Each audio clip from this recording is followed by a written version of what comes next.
देंगे, इसलिए कि आज उस मुस्कान ने साबित कर दिया। आपने भी देखा होगा सोशल मीडिया के ज़माने में जब उनके ऊपर हमला करने के लिए, जब उनके ऊपर आरएसएस भगवाधारी लोग भगवा टाइप के कपड़े पहने हुए और जय श्री राम का नारा देते हुए आए, वो मुस्कान जिन्होंने बहादुरी दिखाए, वो मुस्कान जिन्होंने नारे तकबीर अल्लाहू अकबर की आवाज़ बुलंद करते हुए गए और सबके सामने ऐसे गुजरे और कॉलेज में इंटर किए, प्रवेश किए। मेरे प्यारे साथी, उसके अंदर इल्म था, उसके अंदर तालीम थी, उसके अंदर नबी की तालीम जिंदा थी, इसलिए वो ऐसा कर पाए। आपसे मेरी ये गुजारिश है, हाथ जोड़कर गुजारिश है कि आप जिस तरह बच्चों को एडमिशन कराते हैं, आप हमारी बहनों को भी एडमिशन कराइए, वो भी दीनी तालीम से मैसर हो, वो भी दीनी तालीम से हमकिनार हो, इसलिए कि उसको भी ज़रूरी है। हज़रत आयशा रज़ियल्लाहु तआला अन्हा को सबसे ज़्यादा हदीस याद थी। पता चलता है कि एक औरत ही क्यों ना हो, आप उसकी हैसियत को मत बिगाड़िए और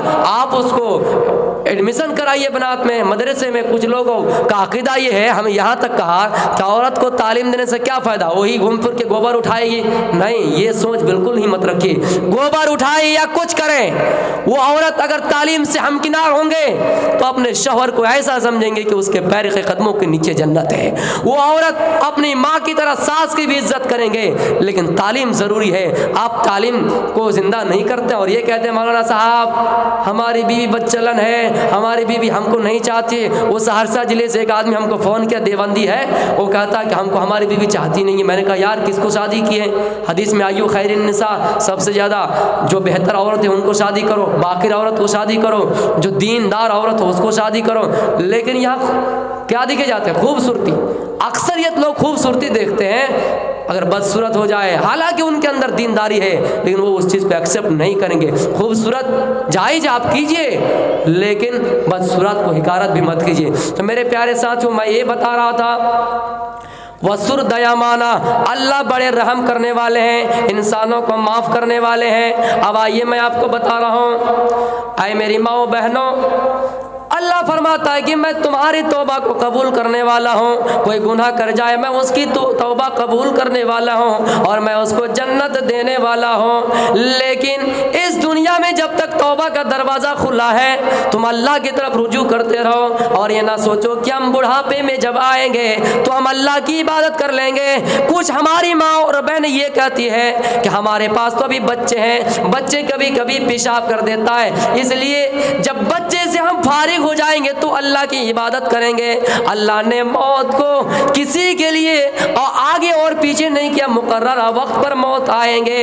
आप ये ना कहे कि हम 60 साल की उम्र में हमारी मौत आएगी, आप ये ना कहे कि 70 साल में हमारी मौत आएगी। मौत को अल्लाह ताला ने मुकर्रर वक्त पर कर दिया है, इसलिए आप जब तक जिंदा है आप ये सोचिए, इज़ा अस्बात फला तंतज़िरिल मसा व इज़ा अमसैत फला तंतज़िरिस सबाहा। जब आप रात में सोए तो ये दिन का हिसाब कर लिया करें, हमने दिन में कितनी गलतियां की, हमने दिन में कितने इंसान को तकलीफ पहुंचाए। जब रात में बिस्तर में सोने के लिए जाओ तो हिसाब कर लिया करो कि हमने दिन में कितने इंसान को गालियां दी, हमने दिन में कितने इंसान को मारा, कितने बेकसूर और मासूम इंसान को मारा, कितने बेगुनाह इंसान को मारा, कत्ल किया, चोरी किया, छीना झपटी किया, किसी की बैग लूटी। आप रात में हिसाब कर लीजिए और ये ना इंतजार करें कि सुबह का मुंह हमें देखने मिले, सुबह का सूरज हमें देखना मिले।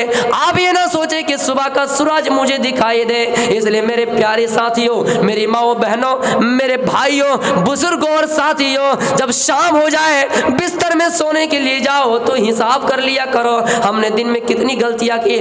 और फिर जब सुबह हो जाए वही जासबात फला तंतज़िरिल मसा, फिर जब सुबह हो जाए बिस्तर से जाग जाओ और नमाज पढ़ने के लिए मस्जिद जाओ। नमाज पढ़ने के बाद आकर सोचो हमने रात में कितनी गलतियां की, हमने रात में कितने गुनाह के काम किए, हमने मोबाइल में फेसबुक के जरिए कितने लोगों को परेशान किया, हमने फ़ोन को ज़बरदस्ती, हम जानते नहीं है किसका नंबर है, हमने फला फला को फ़ोन करके परेशान किया। इन तमाम हिसाबों किताब, इन तमाम चीज़ों का हिसाब व किताब ले लिया करें। मेरे प्यारे साथियों, अगर आप आप इन चीज़ों को हमेशा याद रखेंगे तो दिन में ज़्यादा गुनाह नहीं होगा।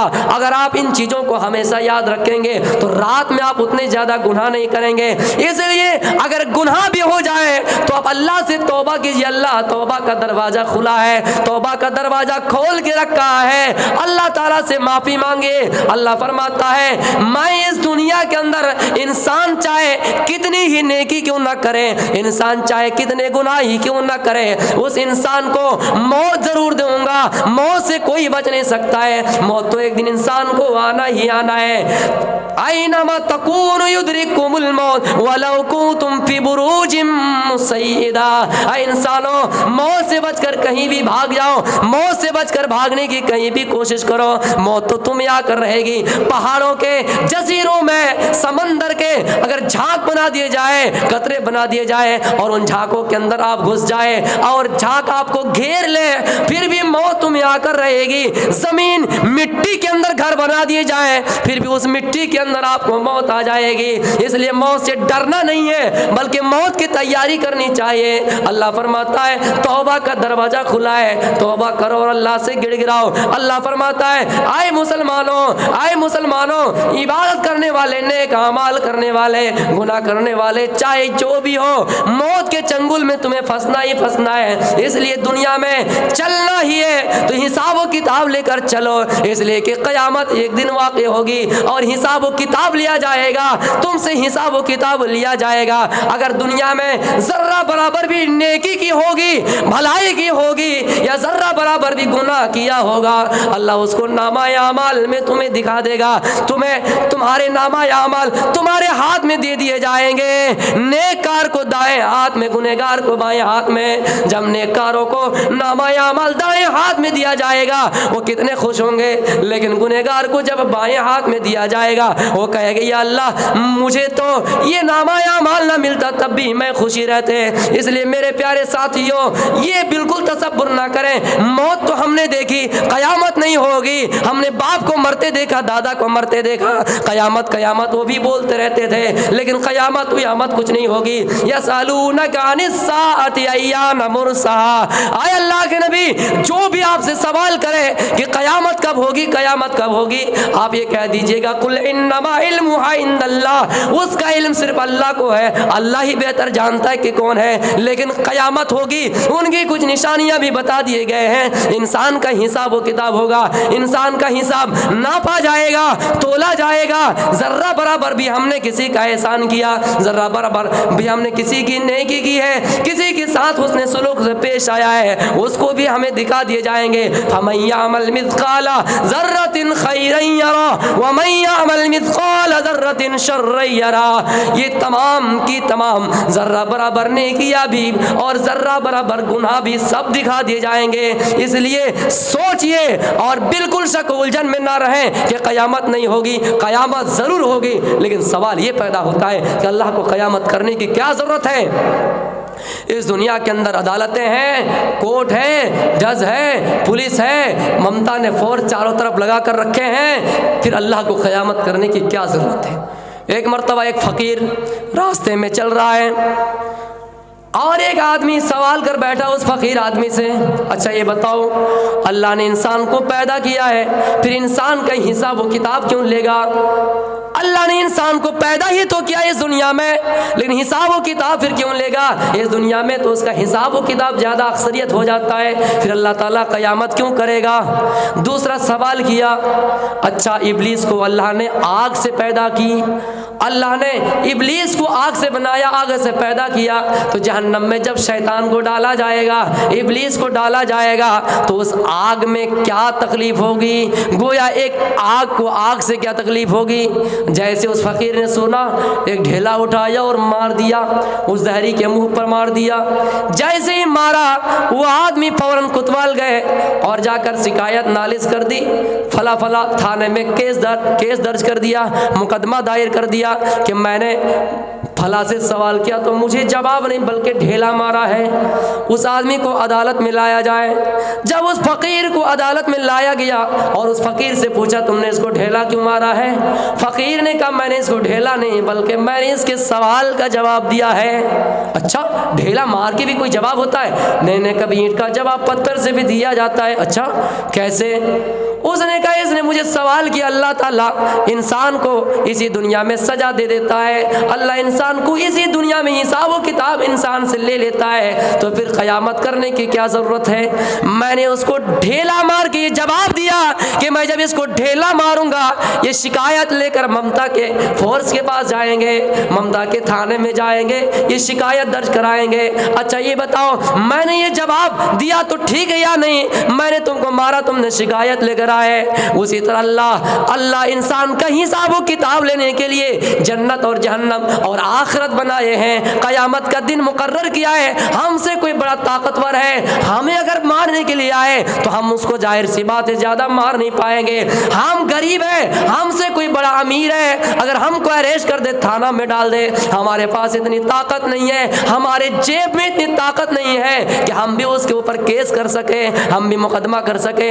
इसलिए इन तमाम चीज़ों को बराबर करने के लिए अल्लाह क़यामत करेगा। जिस तरह मैंने तुझे ढेला मारा और ढेला मारने की वजह से तकलीफ हुई और तुम शिकायत करने के लिए थाने में आए, उसी तरह एक इंसान, गरीब इंसान पर जब एक मजलूम इंसान पर जुल्म किया जाएगा और वो इस दुनिया में बदला नहीं ले पाएगा, अल्लाह कहता है मजलूमों, अल्लाह कहता है गरीबों, अल्लाह कहता है कमजोरों, अगर तुमने दुनिया में बदला पूरा ना मिला हो तो आखिरत में क़यामत में तुम्हें पूरा बदला दे दिया जाएगा। इसलिए ये जवाब मैंने उसको ढेला मार कर दिया है। अच्छा ये बताओ कि तुमने दूसरा जो सवाल किया उसका जवाब वो कैसे दिया? उसने कहा मैंने उसको दूसरा जवाब इस तरह दिया कि एक शैतान जिसको अल्लाह ने आग से बनाया उसको जहन्नम की आग में क्या तकलीफ होगी? एक इंसान को भी तो अल्लाह ने ढेला से पैदा किया, मिट्टी से पैदा किया। अच्छा बताओ मैंने ढेला मारा तो तुम्हें चोट लगी या नहीं? तुम्हें तकलीफ हुई या नहीं? कहाँ हुई? उसी तरह इब्लीस को भी जहन्नम की आग से तकलीफ होगी। मेरे प्यारे साथियों, बताने का मकसद ये था कि क़यामत ज़रूर होगी। अल्लाह ताला कहता है इन तमाम चीज़ों का हिसाब व किताब बराबर करने के लिए मैं क़यामत करूँगा। मालिक यौमिद्दीन, अल्लाह तो क़यामत के दिन का मालिक है। और अल्लाह कहता है जब मैं क़यामत के दिन का मालिक हो तो तुम इस दुनिया में कुछ तैयारियाँ किया कर लो, तुम इस दुनिया में कुछ तैयारी कर लो। जिस तरह वेदों में कहा गया अग्ने नया सुपथारे आसमा विश्वानी देवयुनान ब्युदान योधा सम्य जुहुराना मिनो वहिष्ठाम तिनमा उक्ति कामा विधेमा। आए लोगों, आए ईश्वर तू हमें सीधे पथ की तरफ चला, जो पथ जन्नत की तरफ हमें ले जाए, सीधे मार्ग की तरफ लेकर चलो, जो रास्ता हमें जन्नत की तरफ ले जाए। मेरे प्यारे साथियों, इससे मुराद इहदिना सिरातल मुस्तकीम, ईश्वर तू हमें सीधे रास्ते की तरफ लेकर चल, जिस रास्ते पर तूने इनाम नाजिल किया, जो रास्ता मोमिन का रास्ता है, जो रास्ता जन्नत का रास्ता है। और इसी चीज़ को कहा गया था कि तब तक सुंदर मद्दी कोया बिना मोहम्मद पार ना होया, मोहम्मद के अलावा कोई ऐसी शरीयत है ही नहीं जो इंसान को जन्नत की तरफ ले जा सके, जो इंसान को पैराडाइज के अंदर ले जा सके। इसलिए मेरे प्यारे साथियों, अगर इस दुनिया में कुछ तैयारी करनी है, ईश्वर से दुआ करते रहिए अल्लाह हमें सीधे पथ की तरफ लेकर चले, सीधे रास्ते की तरफ लेकर चले, सीधे मार्ग की तरफ लेकर चले। तब हम और आप इस दुनिया में तरक्की कर सकते हैं, हमारा नेक आमाल होगा, अमल साले हम कर सकेंगे और अल्लाह ताला हमें हमारा ठिकाना जन्नत देगा। लेकिन मेरे प्यारे साथियों, एक ही चीज़, एक ही वाक़या इस्लाह करना चाहूँगा कि हमने जो समाज के एतबार से इस्लाह मौशरा के ताल्लुक से कुछ बातें कही, उस चीज़ को ज़हन में रखिएगा। किसी इंसान को बुरे लक़ब से नहीं पुकारिएगा। और कुरान तो यही कहता है या अय्युहल्लज़ीना आमनू ला यस्खर कौमुम मिन कौमिन असा अन यकूनु खैरम मिनहुम वला निसाउम मिन निसा असा अन यकुन्ना खैरम मिनहुन्ना। कोई मर्द किसी मर्द का मजाक ना उड़ाए, कोई मर्द किसी मर्द का मजाक ना उड़ाए। हो सकता है उससे ज़्यादा वो इंसान खूबसूरत है, हो सकता है उससे ज़्यादा उसके अंदर खूबी है। कोई औरत किसी औरत का मजाक ना उड़ाए, हो सकता है उस औरत से खत्म हो गया टाइम क्या?